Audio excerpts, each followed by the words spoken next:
Bonjour à tous, bienvenue. J'ai une petite question avant de commencer. Qui est là pour la première fois à une conférence Symfony? D'accord, la moitié à peu près, quelque chose comme ça. Bienvenue à tout le monde, en tout cas. Aujourd'hui, je vais vous parler d'un sujet qui est à la fois technique et pas forcément super technique. C'est plus la gestion de projet, on va dire. Les repos, ou en tout cas dépôts de code monolithiques. Je vais les appeler monorepos dans ma présentation. Vous avez tous probablement déjà été sur GitHub Symfony pour voir le code. Vous avez vu aussi qu'on a de multiples dépôts de code pour chacun des composants. Donc on en a 44, me semble-t-il, à aujourd'hui. Ça fait une masse de code qui est assez important. Et comme vous pouvez vous le douter, ça nécessite de la maintenance, ou peut-être que vous ne le doutez pas, mais en fait, il y a énormément de choses qu'on fait pour Symfony qui sont complètement cachées, la partie immergée de l'iceberg. Et en fait, aujourd'hui, je vais vous parler un peu de comment on gère le dépôt Symfony et en quoi ça pourrait être éventuellement applicable à vos projets. Vous avez tous déjà entendu parler des dépôts de code monolithiques? Oui? Non? Peut-être? Oui. Si vous en avez déjà entendu parler, c'est probablement parce que Facebook, Google, Twitter, Etsy, il me semble, enfin il y a énormément de grosses sociétés qui ont beaucoup de code et pourtant ils font le choix d'avoir tout leur code dans un seul dépôt. Et vous avez probablement lu la littérature, il y a de nombreux blog posts qui expliquent des vidéos, qui expliquent pourquoi c'est une bonne chose. En tout cas, c'est une bonne chose pour Facebook et Google.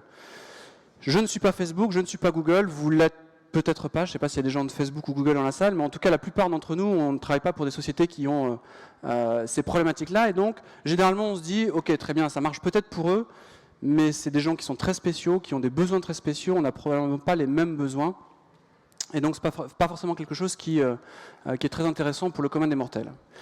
Ceci étant, et vous allez voir tout à l'heure, je vais en parler, Symfony a un dépôt de code monolithique depuis le début, donc depuis Symfony 2, donc depuis à peu près 4 ans ou 5 ans. Et il se trouve que même pour d'autres projets, que ce soit Silex, que ce soit Symfony Polyfill, ou même pour des projets privés comme Blackfire, on a exactement cette même stratégie d'utiliser un dépôt de code monolithique. Et je vais essayer de vous faire comprendre pourquoi je pense que c'est une bonne stratégie. Je ne vais pas essayer de vous convaincre que c'est la seule stratégie, mais qu'en tout cas, il y a énormément d'avantages à utiliser un dépôt de code monolithique.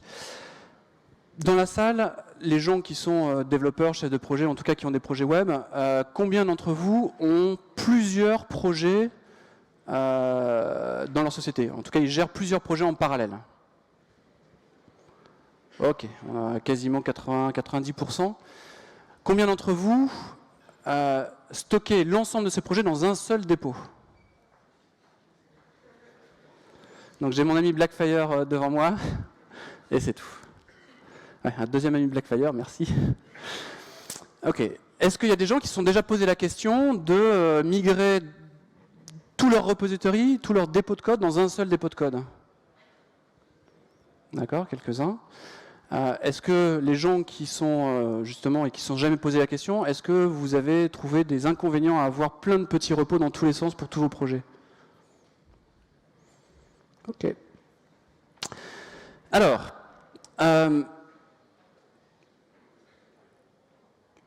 l'idée principale de ce sujet-là, c'est comme de dire, et je vais vous le montrer tout de suite, un repos monolithique a plein d'avantages, plein d'inconvénients. Le fait d'avoir plein de petits repos, ça a plein d'avantages, ça a plein d'inconvénients. Et on va voir comment, sur Symfony notamment, on a réussi à trouver le bon équilibre pour avoir à la fois les avantages du repos monolithique et les avantages de multiples repositories. Je ne pouvais pas, forcément, j'étais obligé de mettre ce slide. Tout le monde a entendu parler du problème NPM qu'il y a eu la semaine dernière? Oui. Mais c'est complètement dans le sujet. On a un bout de code, à partir de quel moment on estime que c'est une unité valable pour que ce soit une librairie en soi, un projet en soi, quelque chose qui soit, d'un point de vue unitaire, atomique, intéressant. Voilà. Donc ça, est-ce que ça vaut le coup d'être hébergé dans un dépôt de code isolément de tout le reste? Je sais pas si, je me rappelle plus les chiffres, je vais peut-être dire une connerie, mais il me semble que la personne qui a créé ce code-là et qu'il a mis en ligne et puis qu'il l'a retiré de NPM et puis que ça a été remis après, il avait 120, je crois que c'est ça, hein, 120 projets différents sur NPM. Et puis à l'autre échelle, de l'autre côté de l'échelle, vous avez Facebook, 54 gigas de données dans leur dépôt principal. Ou en tout cas, ça c'était il y a quelques années, donc peut-être que maintenant c'est pire, c'est probablement pire. Et ils y arrivent quand même. Si vous allez voir les vidéos, vous verrez quand même qu'ils ont de l'outillage derrière qui est non négligeable. Et l'outillage, justement, c'est quelque chose dont je vais parler tout à l'heure. Avant de parler d'un dépôt monolithique, je voudrais vraiment parler d'un truc qui est super important. Il faut faire une différence fondamentale entre le développement et la distribution. C'est-à-dire, il n'y a aucun lien entre la façon dont vous développez votre code et les stratégies que vous utilisez pour pouvoir développer le code et la façon dont vous le distribuez. Donc c'est pas parce qu'on a un dépôt monolithique qu'on est obligé d'avoir un seul déploiement et c'est pas parce qu'on a beaucoup de repositories différents qu'on doit déployer chaque repo de façon indépendante. De la même manière, si vous avez une architecture microservice, qui a une architecture microservice ou orientée microservice? Ouais, pas mal de gens qui se la pètent dans la salle. Même dans ces cas-là, si vous avez une architecture orientée microservice, vous pouvez mettre tous vos microservices dans un même dépôt. C'est complètement indépendant.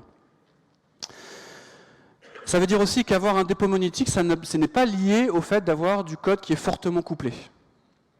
Ça peut avoir un lien. Il est probablement plus facile d'écrire du code découplé si vous avez plein de dépôts différents, mais techniquement, vous pouvez le faire aussi dans un repo monolithique. Il n'y a pas de contrainte particulière. C'est peut-être plus simple de le faire d'un côté que de l'autre, mais en tout cas, il n'y a pas de contrainte. Alors oui, j'adore les repos monolithiques, je vous l'ai déjà dit, et je suis persuadé que c'est bien pour des grosses sociétés, c'est bien pour des petites sociétés, c'est bien pour des grosses équipes, pour des petites équipes, pour des projets open source, voire pour des projets privés. Et je pense que c'est bien notamment pour les petites sociétés parce que vous avez probablement eu le problème un jour. Je ne parle pas des agences web qui ont des projets complètement séparés hein, d'un client à un autre, qui donc du coup ne bénéficieraient à mon avis pas vraiment d'un repo monolithique. Je parle vraiment des sociétés qui ont un projet, un site web, un web service qui peuvent décliner sur plusieurs plateformes mobiles web et qui donc du coup ont peut-être scindé en microservices où chacune des plateformes est sur un dépôt de code différent. Quand vous commencez le projet ou quand vous commencez à l'architecturer, il est extrêmement difficile d'entrée de jeu de savoir si vous avez besoin d'avoir 1, 2, 3, 5, 10 dépôts. Comment on fait la séparation entre ce qui va être des briques communes, donc réutilisables, de ce qui va être des choses qui ne sont pas réutilisables. Donc on peut imaginer que le dépôt de code pour l'application Android peut être séparé de l'application iOS, pourquoi pas. Maintenant, est-ce qu'on doit séparer le web de l'API? Peut-être pas. Est-ce qu'il y a des choses qui sont en commun? Qu'est-ce qui va être en commun? Est-ce que ces choses en commun, on va les mettre dans un dépôt à part? Est-ce qu'on va les gérer de façon complètement différenciée ou pas? Toutes ces questions-là, c'est extrêmement compliqué d'y répondre tant qu'on n'a pas de l'expérience. Ça veut dire que dans la vie du projet, il est fort probable que vous allez devoir fusionner des projets ensemble ou voire séparer des projets à un moment donné, avec toute la complexité que ça peut engendrer de devoir faire ça au bout de quelques mois ou quelques années. L'un des premiers avantages d'un repo monolithique, c'est que ça permet de faire des changements atomiques à grande échelle. On part d'un exemple tout simple. Je veux renommer une classe. Si j'ai un repo monolithique, pouvoir trouver tous les usages d'une classe, c'est trivial. On a un répertoire. Votre IDE il est capable de le faire. Find est capable de le faire. Enfin, tous les outils sont capables de trouver le nom d'une méthode dans un repository. Si vous en avez N, il faut aller dans les N et être sûr qu'on a bien renommé partout.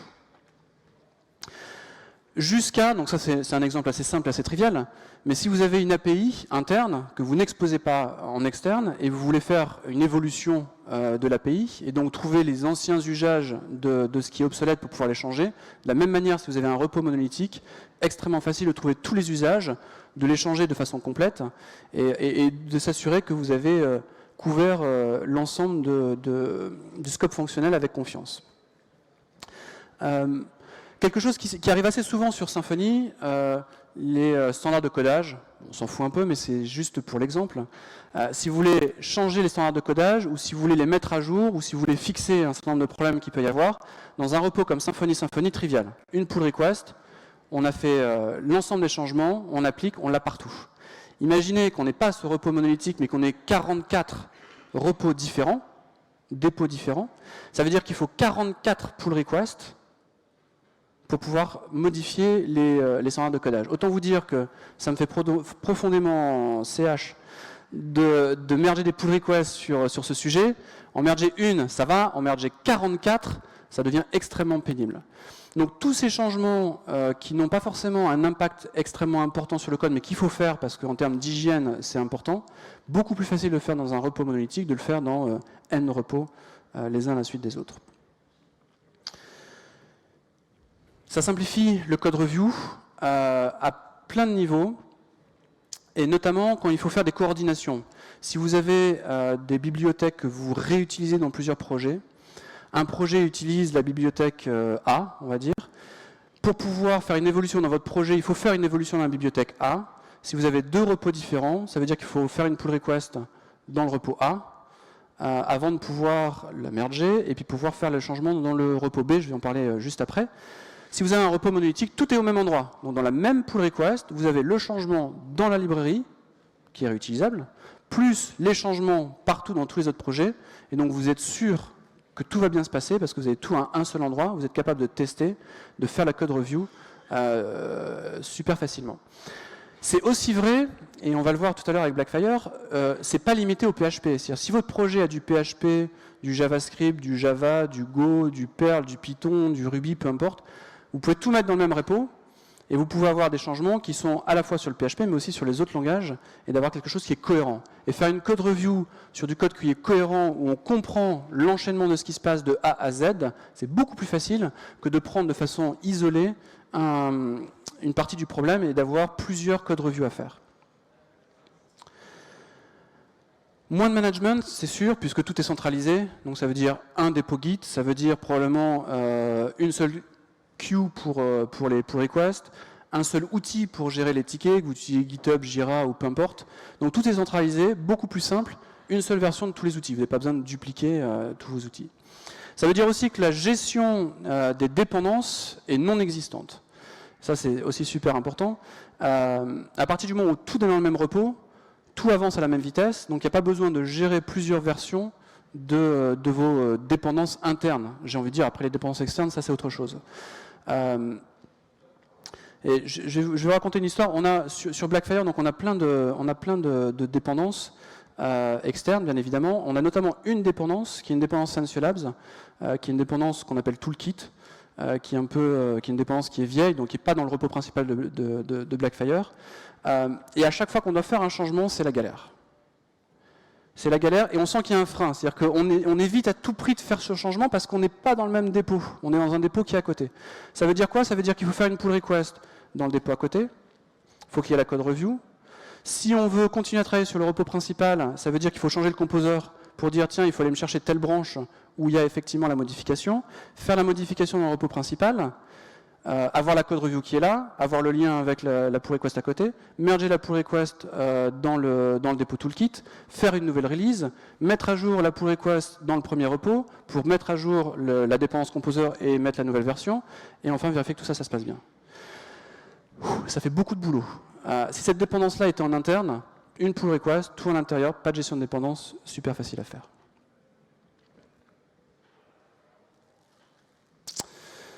Et avoir plein de repositories, c'est super aussi. Il y a plein d'avantages.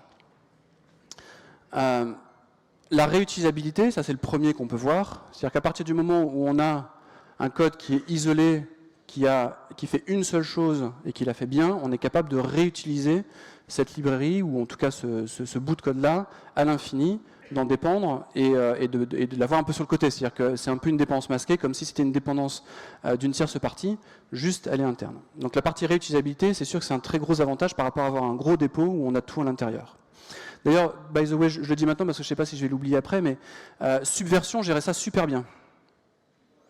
Pour le coup, en Subversion, c'était trivial de dire je veux pouvoir récupérer juste ce répertoire-là de ce dépôt. pas possible en Git. Et non, je ne parlerai pas des submodules. Qui aime bien jouer avec les submodules en Git? Ouais, c'est bien ce qui me semblait.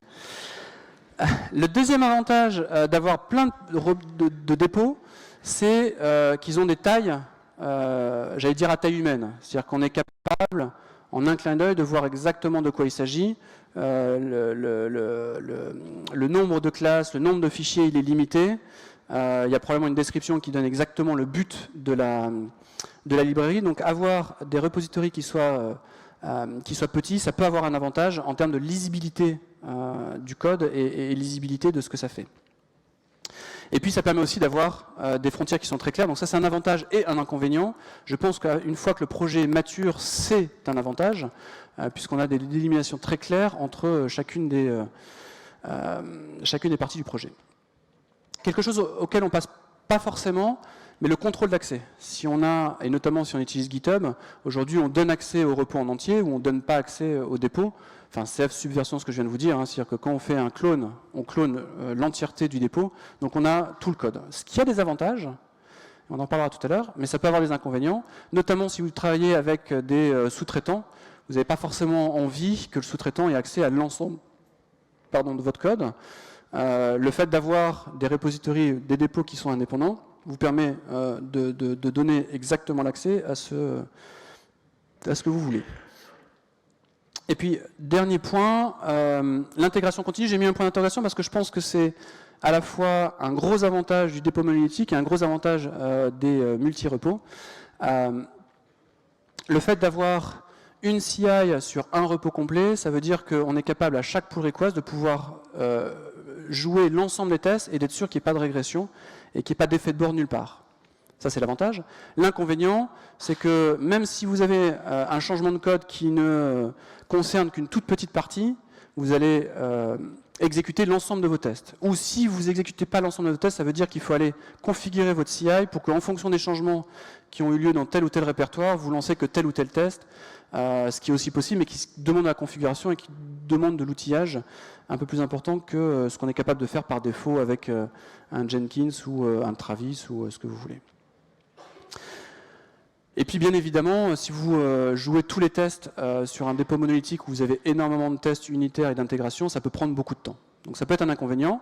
Par contre, si vous avez plein de petits dépôts de code, bien évidemment, à chaque fois que vous faites un changement sur un dépôt de code, vous allez uniquement exécuter les tests sur ce dépôt de code. Donc ça sera bien ciblé par défaut et probablement beaucoup plus rapide que de faire l'ensemble des tests. Mais vous perdez quelque chose de fondamental, c'est que vous n'avez plus les tests d'intégration de façon globale. C'est-à-dire que vous pouvez faire un changement dans un dépôt qui a un effet de bord sur un autre dépôt, mais ces tests-là ne seront pas exécutés, donc vous n'aurez pas le feedback immédiat sur la compatibilité que vous avez pu casser.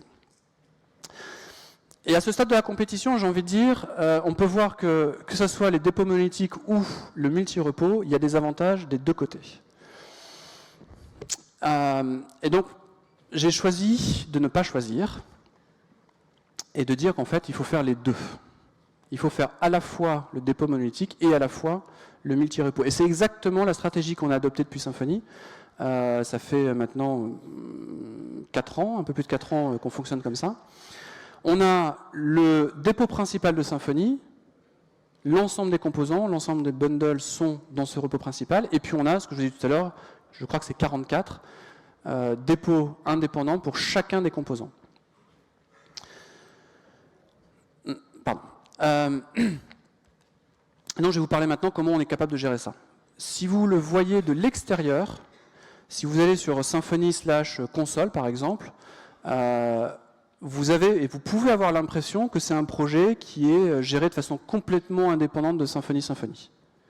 Il n'y a rien dans ce dépôt, à part le fait que c'est écrit read-only dans la description, mais d'un point de vue code, d'un point de vue structure, d'un point de vue historique, il n'y a rien qui vous fait dire que c'est un extrait d'un dépôt plus important. Et ça, c'est quelque chose qui est extrêmement important pour moi, en tout cas, c'est de donner l'illusion que si vous souhaitez avoir Symfony, vous prenez le repos monolithique. Si vous voulez juste un composant, vous prenez Symfony Console, et ça fonctionne exactement de la même manière que si vous aviez un projet indépendant Symfony Console, indépendamment de tous les autres composants. Pour pouvoir faire ça, il faut avoir quelque chose qui permette d'avoir une séparation complète entre les deux stratégies. Et aujourd'hui, le dépôt monolithique n'a strictement aucune connaissance du fait qu'il y a l'ensemble des composants dans plein de repositories, et inversement, individuellement, chacun des dépôts de code sur les composants n'a strictement aucune idée que, en fait, c'est juste un extrait d'un dépôt principal. Donc il y a une indépendance totale entre le repos monolithique et l'ensemble des repos qui sont splittés. C'est pas un verbe français, ça. J'aurais dû chercher dans le dictionnaire. Aidez-moi. Découper. Séparer. Séparer, c'est pas mal. Ouais. Séparer. Et pour donner cette illusion d'avoir quelque chose qui est complètement indépendant, il faut que ce soit temps réel. Et c'est le mot temps réel qui est très compliqué à obtenir. Alors je vous ai fait un petit schéma.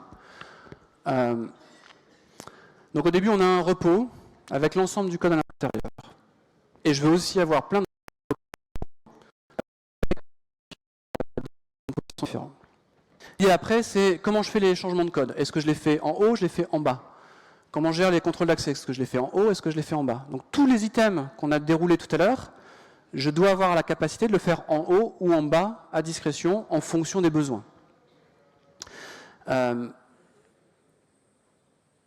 L'idée pour ça, c'est d'avoir quelque chose... Alors, par défaut, on a une commande en Git qui s'appelle git subtree split, qui permet de faire ça. Même git subtree, qui permet à la fois de faire le découpage, et qui permet aussi de merger. Donc on est capable d'avoir un truc qui est bidirectionnel, donc de dire je veux pouvoir scinder mon repos principal en plusieurs repos, faire des changements dans les petits repos et merger les changements dans le repos principal. Ça, j'ai décidé d'entrée de jeu de ne pas le faire. C'est jouable, ça marche, mais le problème c'est que du coup on a des commits et de la metadata qui est à la fois stockée en bas et en haut. Et donc on voit tout de suite, dans l'historique notamment, des commits de merge dans tous les sens. Et d'un point de vue lisibilité de l'historique Git, c'est pas forcément quelque chose d'extraordinaire. Donc ce qu'on a décidé dans Symfony, c'est d'avoir le repos principal qui est le seul en écriture, lecture-écriture, et par contre les dépôts en bas ne sont que en lecture. Donc on ne fait jamais de modification dans les repos. Enfin, jamais, c'est pas vrai, on verra tout à l'heure que c'est pas tout à fait vrai. Mais en tout cas, sur le principe, on ne fait pas de modification dans le repos qui est en bas. Et en fait, ce qui se passe au milieu, c'est qu'on a une synchronisation... Ah, ça s'affiche pas. Si ça s'affiche. Une synchronisation en temps réel entre ce qui se passe en haut et ce qui se passe en bas. Donc on a vraiment quelque chose qui descend. Et comme je vous ai dit qu'on devait pouvoir faire de la modification en bas, ce qu'on doit pouvoir faire, c'est avoir des pull requests quand même en bas, mais qu'on remonte en haut pour les intégrer en haut, et en temps réel, elles redescendent en bas. D'accord ? Donc on a un mécanisme qui va que dans un sens, qui simplifie énormément les choses, qui impose d'autres contraintes. Un seul dépôt dans lequel on peut écrire, les splits qui sont en read-only, et puis des pull requests qu'on peut éventuellement faire en bas pour les remonter en haut. Si vous avez cette stratégie-là, vous avez tous les avantages des deux mondes. Le repos monolithique et les mini-repos. Donc si vous voulez donner accès à un prestataire externe à un seul repository, vous pouvez le faire. Il fait les pull requests directement là. Vous les intégrez en haut, elles redescendent en bas. Il les voit comme si elles avaient été intégrées directement en bas. Si vous faites, pour tout ce qui est intégration continue, à vous de choisir. Vous pouvez faire l'intégration continue en haut ou et en bas. Pareil pour les déploiements. Vous pouvez déployer en haut ou déployer en bas. Et déployer en bas, comme vous le souhaitez. La gestion des versions, pareil. En Symfony, on a décidé de tout synchroniser. Donc on a une version en haut, et à chaque fois qu'on tag une version en haut, on tag tous les dépôts en bas.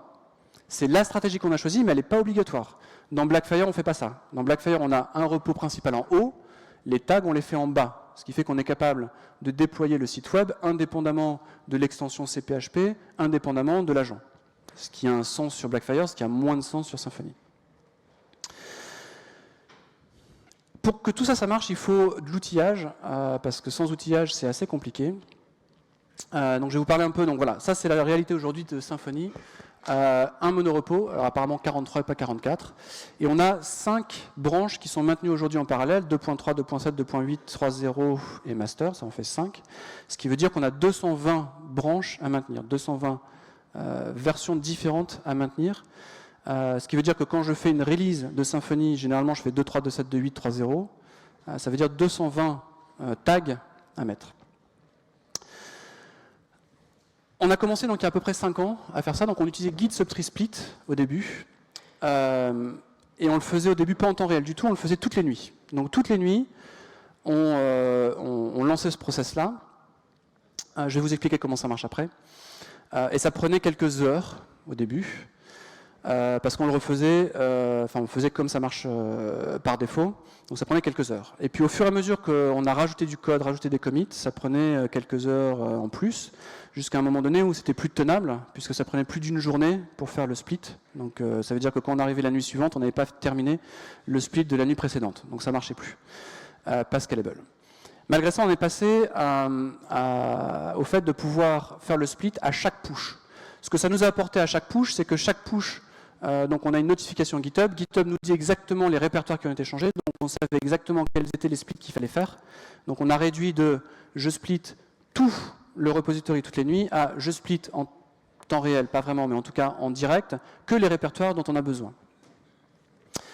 Alors je vais vous montrer comment ça marche. En tout cas, je vais essayer. Tac. Est-ce que vous voyez ce qui se passe à l'écran? Parce que c'est trop sombre ou trop petit? Ah non, vous ne voyez pas parce que vous ne voyez pas.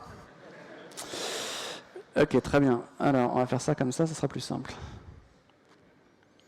Est-ce que c'est mieux? C'est assez grand? Ok.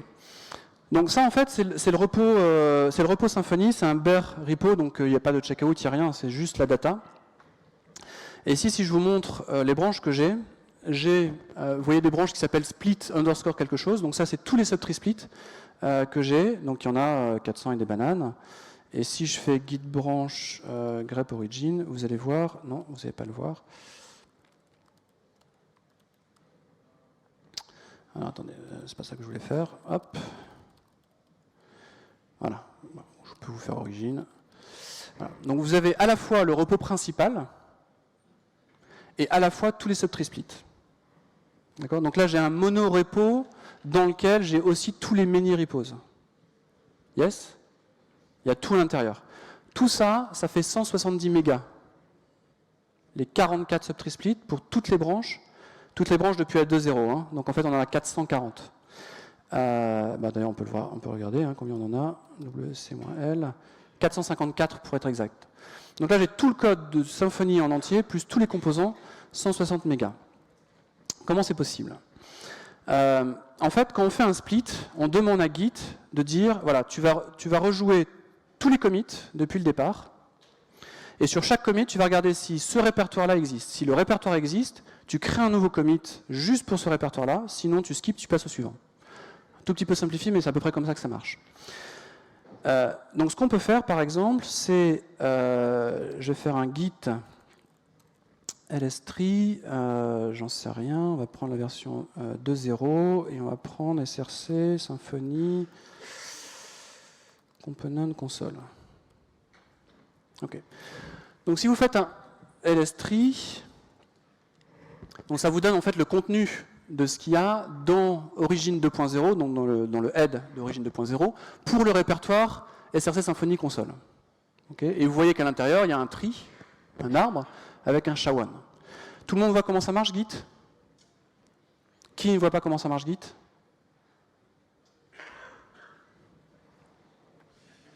Tant mieux, je suis ravi. Donc, un arbre avec un SHA-1. Ok, donc je vais quand même le dire quand même. Dans Git, ce qu'on stocke, en gros, c'est un système de fichiers simplifié quand même. C'est pas tout à fait un système de fichiers, mais en tout cas un système de fichiers simplifié dans lequel on a des blobs, donc c'est vos fichiers, dans lequel on a des arbres, les trees, qui sont en fait la notion de répertoire, on va dire. Même si c'est pas tout à fait stocké comme ça. Et donc à chaque fois qu'on a un tree, on a un SHA qui pointe lui-même ce tree à l'intérieur vers d'autres trees ou des blobs. Maintenant, si je fais un git 4 files de split console de 0. Vous voyez que le tri là, 55ADB57, si on monte, c'est le même que là-haut. Yes? Tout le monde suit? Oui, puisque tout le monde connaît comment ça marche Git. Donc l'idée quand on fait le split, c'est quoi? C'est on parcourt les commits. Dans le commit, on regarde, comme je viens de le faire là, si on a effectivement un tri par rapport au répertoire qu'on souhaite découper. Et si c'est le cas, on garde le tri. Donc on garde le SHA-1, et de ce tri-là, on en crée un nouveau commit. Yes? Ça veut dire quoi? Ça veut dire que quand on fait ce nouveau commit, c'est juste un pointeur qu'on crée vers un arbre qui existe déjà. Donc en termes de stockage, quasiment zéro. Juste le pointeur entre le nouveau commit qu'on a et ce qui se passe de l'autre côté. Okay. Du coup, on va faire tac à tac. Voilà, ça c'est ce que je voulais montrer, exact. Et de la même manière, alors oui, bon, je ne vais pas vous le faire, mais vous avez compris le schéma. C'est-à-dire qu'après, à l'intérieur, si on va voir un sous-répertoire, c'est exactement le même tri que le répertoire dans le subtree split. Et de la même manière pour les blobs. Donc il n'y a rien qui est dupliqué. L'information n'est pas dupliquée, on l'a déjà, c'est juste des pointeurs qu'on change. Le point clé, c'est que ça doit être répétable. Et à chaque fois qu'on fait un split, on doit être sûr d'avoir toujours les mêmes SHA. Hein, les SHA-1 de chaque commit. Parce que sinon, ça veut dire que chaque fois qu'on rajoute des commits, on doit faire un git push-f et c'est pas très stable et ça marche pas. Donc il faut s'assurer qu'à chaque fois, on ait les mêmes SHA-1 et que ça soit répétable. Pour pouvoir faire ça, tout le monde sait comment le SHA-1 est calculé pour un commit? Ben, vous avez la réponse. Donc en fait, Git, il prend un certain nombre d'informations. Ces informations, c'est la date.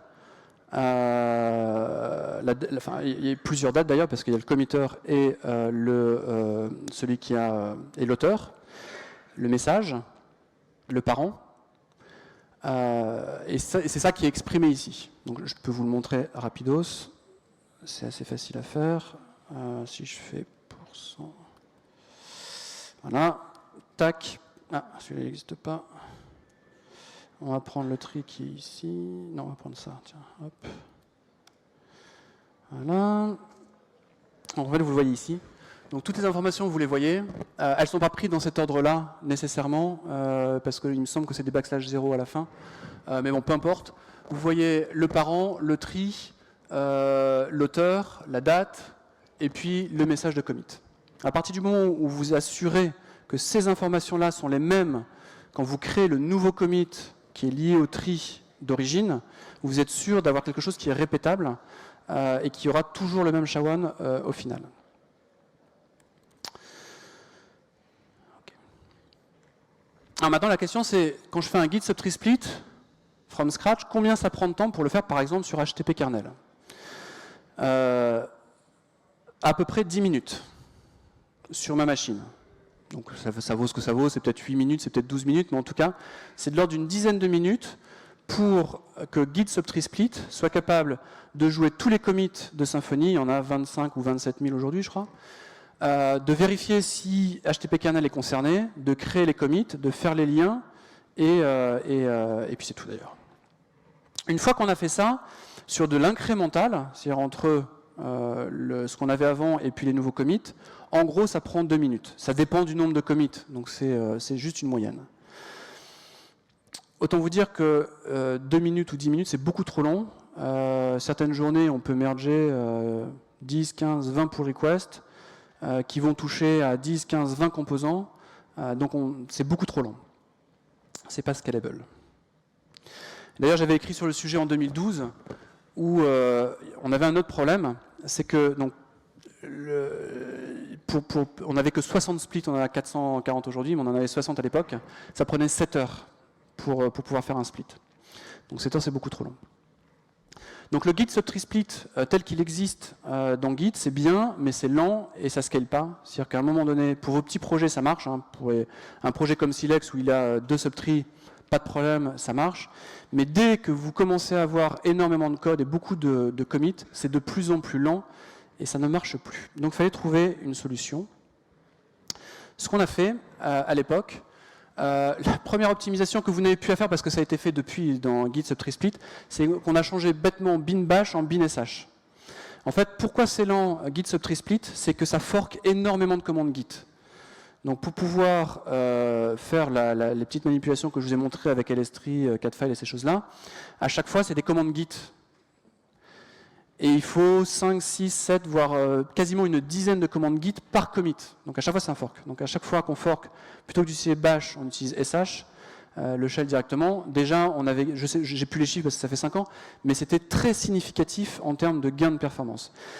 La deuxième chose, c'est que Git subtree split et Git subtree n'a pas été créé pour l'utilisation qu'on en a, c'est-à-dire d'avoir quelque chose qui est descendant. Ça a été créé principalement pour avoir quelque chose qui est bidirectionnel. Et donc, comme je vous l'ai dit tout à l'heure, pour que ce soit bidirectionnel, ce qu'il fait, c'est qu'il stocke de la metadata, et il stocke de la metadata directement dans le dépôt Git. Ce qui veut dire que quand il fait un split la deuxième fois, il est capable de récupérer ces metadatas, et donc d'être beaucoup plus rapide. Nous, on ne peut pas faire ça. Et en fait, il se trouve que quand il fait le split, il garde dans un sous-répertoire dans le point Git l'association entre le SHA d'origine et le SHA qui a été splitté. Mais comme il n'en a pas besoin, il n'en a besoin que pour faire son opération, en fait, à la fin, qu'est-ce qu'il fait? Il supprime le cache. Donc ce qu'on a fait, c'est qu'on a commenté cette ligne-là pour garder le cache d'un split à un autre. Et comme en plus, il y a une garantie, je vous l'ai dit tout à l'heure, que quand on split un SHA, on est sûr d'avoir le même SHA à l'arrivée, le fait de garder le cache, a priori, n'a strictement aucun inconvénient. Le gros avantage, c'est que c'est beaucoup plus rapide. Donc on a tourné comme ça pendant pas mal de temps. L'inconvénient, c'est que le cache, il est global, ce qui veut dire qu'à l'époque, on avait une machine qui, pour pouvoir stocker l'ensemble des métadatas, ça représentait 55 gigas. Donc je vous ai dit tout à l'heure 170 mégas aujourd'hui. À l'époque, c'était 56 gigas, avec des millions de fichiers, donc un problème d'inode. Donc voilà, donc des configurations spéciales pour pouvoir effectivement scaler cette partie-là. Et toujours le même problème, c'est que si jamais par malheur, et ça n'est jamais arrivé, mais si on avait perdu le cache, repartir from scratch, ça aurait pris 1 semaine ou 2 semaines. C'est-à-dire que pendant 1 semaine à 2 semaines, on aurait juste régénéré le cache des SHA-1 et on n'aurait plus eu de split côté Symfony. Donc aujourd'hui, c'est complètement différent. On a réécrit entièrement Git subtree from scratch, avec la même stratégie. La seule différence, c'est qu'on utilise libgit2, donc on n'utilise pas la ligne de commande Git. Du coup, c'est en C, il n'y a pas de fork, et c'est beaucoup plus rapide. Donc aujourd'hui, pour les 444 splits qu'on a, from scratch, c'est moins de 10 minutes. Donc ça turbine bien. 160 MB, je vous l'ai déjà dit. Et ce qui fait qu'aujourd'hui, le process, il est quasiment temps réel. Ce qui prend du temps aujourd'hui, c'est pas de splitter, puisque splitter, c'est inférieur à 15 millisecondes aujourd'hui sur du delta. Ce qui prend du temps, c'est le fetch et le push. Est-ce que vous voulez que je fasse un truc que normalement je ne devrais pas faire, mais que je peux faire, essayer de merger une pull request et puis voir comment ça se passe?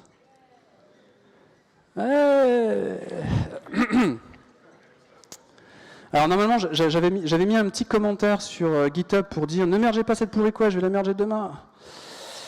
Mais je me rappelle plus du numéro. Qui veut que je lui merge une pull request, hein? C'est le moment.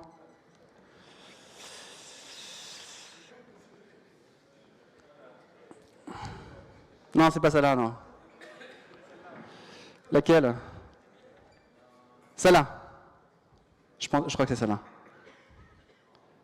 Ah, c'est ça. Ok. Alors, oui, j'en avais déjà parlé. Donc, GH, c'est un petit outil qu'on a en interne pour pouvoir merger les pull requests. Donc, on n'utilise jamais le bouton vert sur GitHub parce qu'on vérifie un certain nombre de choses. Je passe par mon téléphone, hein, je ne sais pas si ça va être rapide ou pas.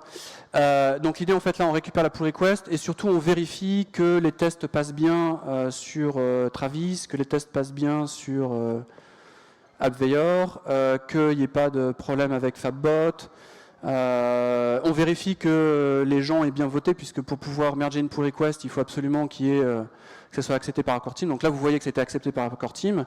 Là, vous voyez que les tests ne passent pas sur Travis. Donc normalement, on ne doit pas aller plus loin, mais on peut aller plus loin quand même si on a envie d'aller plus loin.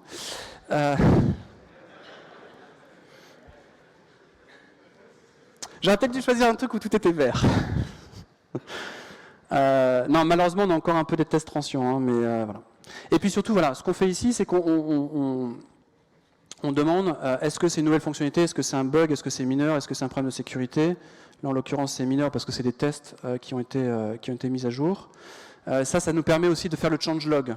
Tous les changelogs de Symfony sont faits automatiquement à partir de ces méta-informations qu'on rajoute dans le message du commit. Là, il se passe pas mal de choses aussi, dans le sens où on... donc là, je remercie...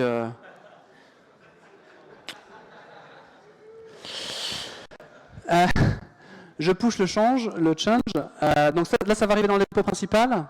Du dépôt principal, GitHub va le mettre dans le... notifier, merci, le splitter. Et là, je peux, mais là, c'est juste pour moi parce que c'est mon truc personnel.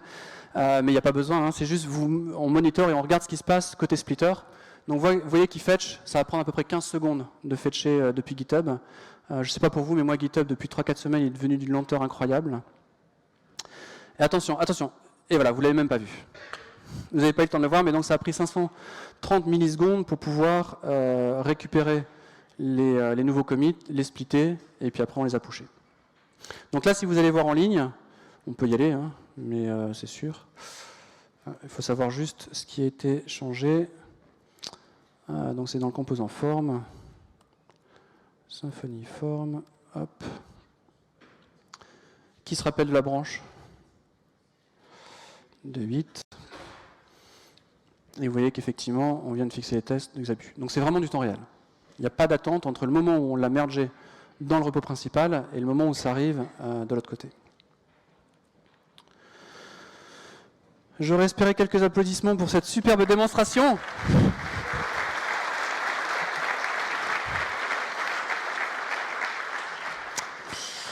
Bref, ça c'est des choses que vous ne voyez pas, mais qui sont super importantes pour le projet. La réécriture, ça a quand même pris pas mal de temps. Le fait de le mettre en place et de le développer et d'être sûr que ça soit super rapide, c'est quand même aussi énormément de temps, du temps que vous ne voyez pas forcément. On a aussi beaucoup de tooling, mais vraiment beaucoup de tooling. Le tooling, c'est quoi? C'est de s'assurer qu'il y a bien une cohérence entre le repo principal et les dépôts secondaires. Donc on a une ligne de commande. Allez, je vous le fais pour le fun. Donc j'ai une commande split sh, et puis je peux dire, je ne sais même plus, check, create, et là je dis, je veux vérifier que le composant Symfony Form, il est bien à jour, comme ça. Pardon, et je veux faire ça pour le projet Symfony. Voilà. Et là, il me dit qu'effectivement c'est synchronisé. Alors celui-là, il n'est pas très intéressant. On peut le faire sur... là, ça ne marche pas en fait. Je ne vais pas vous dire que ça marche parce que ça ne marche pas. Alors, il fallait bien un petit effet démo quand même. Je vais vous en montrer un qui existe.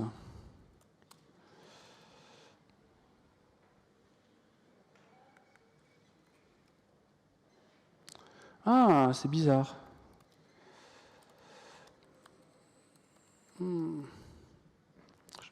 Voilà. Donc là, vous voyez 94 sur 94. Donc là, ce qu'il a fait, c'est qu'il a vérifié que le repo principal était bien synchronisé avec les dépôts secondaires. Il a vérifié aussi que tous les tags qui existent d'un côté existent de l'autre côté. Il a vérifié que le tag dans les dépôts secondaires, c'est bien le bon chat par rapport au chat qu'il y a dans le tag principal. Et il a vérifié que sur Packagist, tous les tags étaient bien créés. Donc ça fait énormément de choses. On l'a fait parce que vous n'avez probablement pas le problème sur Packagist, mais Symfony, on a le problème, c'est qu'on a tellement de versions différentes que quand je fais une nouvelle version, et comme c'est automatisé, je push 45 nouvelles versions en quelques secondes. et Packages prend les pieds dans le tapis, ce qui fait qu'il ne crée pas les versions de notre côté. Donc on a aussi un outil qui permet de réparer Packagist pour pouvoir créer effectivement les versions. Et donc sans outil, et le faire à la main, je l'ai fait il y a quelques années, aujourd'hui c'est complètement automatisé. Ok.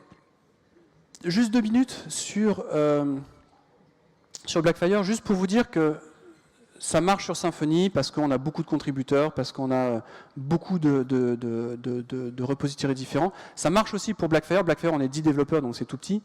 On a quand même un seul dépôt de code. La spécificité, c'est qu'on a beaucoup de langages différents. On a du Go, on a du C, on a du JavaScript, on a du PHP, on a du RST pour la doc.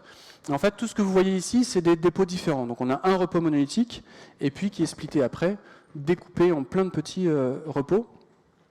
Et on adopte toutes les stratégies que je vous ai indiquées aujourd'hui, depuis une CI qui est à la fois globale et à la fois locale, quand on veut faire des modifications sur l'agent, pas besoin de tester la prod, par exemple, l'extension C.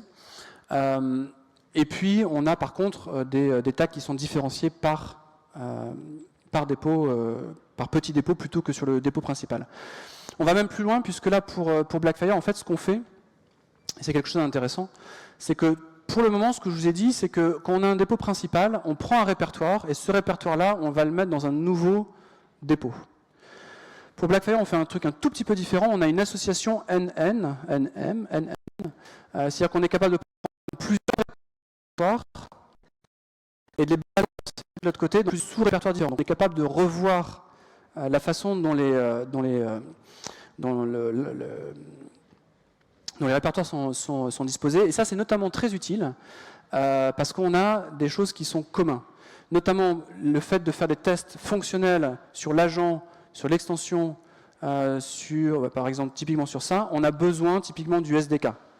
D'accord ? Donc ce qu'on fait, c'est que plutôt que dans le dépôt secondaire de dépendre d'un autre dépôt secondaire, ce qu'on fait, c'est que sur le split, on intègre à la fois l'agent plus le PHP SDK. Ça veut dire que le code du PHP SDK, il est dans 3 repos différents, enfin dans 4, le principal, et dans 3 subtree splits. Ce qui pose aucun problème, puisqu'on a ce mécanisme de validation en temps réel et de split en temps réel. Je voulais dire autre chose. Non, je crois que c'était tout sur le sujet. Donc voilà, donc pour résumer, je pense que je ne sais pas si ça vous a interpellé, je ne sais pas si ça vous fait avancer dans votre réflexion, mais en tout cas, je pense que cette stratégie d'avoir à la fois un repository monolithique et à la fois plein de petits repositories, ça a énormément d'avantages. Oui, il faut du tooling. Git Subtree Split pour des projets de taille modérée, ça marche extrêmement bien et puis c'est en Git depuis la 1.7, quelque chose comme ça, donc depuis maintenant quelques années, donc c'est très stable.